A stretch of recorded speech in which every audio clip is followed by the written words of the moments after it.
పవన్ కళ్యాణ్ అనే ఒక్క రాజకీయ నాయకుడిపై దండయాత్ర చేయడానికి వైసీపీ చేస్తున్న అనైతిక రాజకీయాలు చూసి ప్రజలు కూడా ఔరా అంటున్నారు.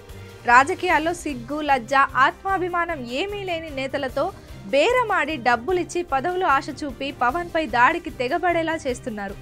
ముద్రగడలో ప్రారంభించి చాలా మంది నేతల్ని ఇప్పటికే రంగంలోకి దించారు. ఇప్పుడు వారి జాబితాలో పోతిన మహేష్ చేరారు. పోతిన మహేష్ జనసేనను వీడారు. వైసీపీ తీర్థం పుచ్చుకునేందుకు సిద్ధమయ్యారు. అయితే అసలు ఎవరి పోతిన మహేష్? జనసేన అనే పార్టీ లేకపోతే ఎవరికైనా తెలిసే అవకాశం ఉందా? జనసేన ఆయనకు అవకాశం ఇవ్వబట్టే నలుగురికి పరిచయం అయ్యారు. ఆ పార్టీ తరపున నాయకుడిగా గుర్తింపు తెచ్చుకున్నారు. ఇప్పుడు ఎవరిని విమర్శిస్తున్నారు?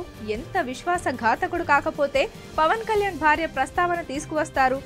ఇలాంటి వాళ్ళు ఇవాళ కాకపోతే రేపైనా స్వార్థం కోసం పవన్ పై బురద జల్లి వెళ్ళిపోతారని జన సైనికులు చెప్తున్నారు. వైసీపీ ఇలాంటి వాళ్ళను పట్టుకొని పవన్ పై దాడి చేయిస్తే పవన్ కు నష్టం జరుగుతుందనుకుంటే అంతకంటే రాజకీయ అమాయకత్వం ఉండదంటున్నారు జన సైనికులు. పోతిన మహేష్ పవన్ ను తిట్టడం వల్ల ఎవరికి నష్టం?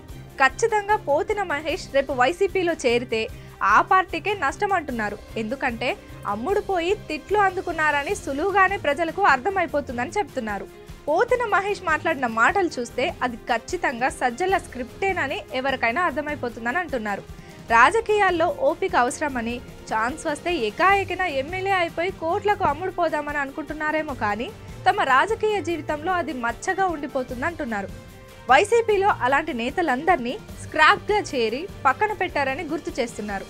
ఆ జాబితాలో పోతిన మహేష్ కూడా చేరుతారని, ఒక లీడర్ను నేరుగా ఎదుర్కోలేక ఈ అనైతిక రాజకీయాలు ఎందుకని ప్రశ్నిస్తున్నారు.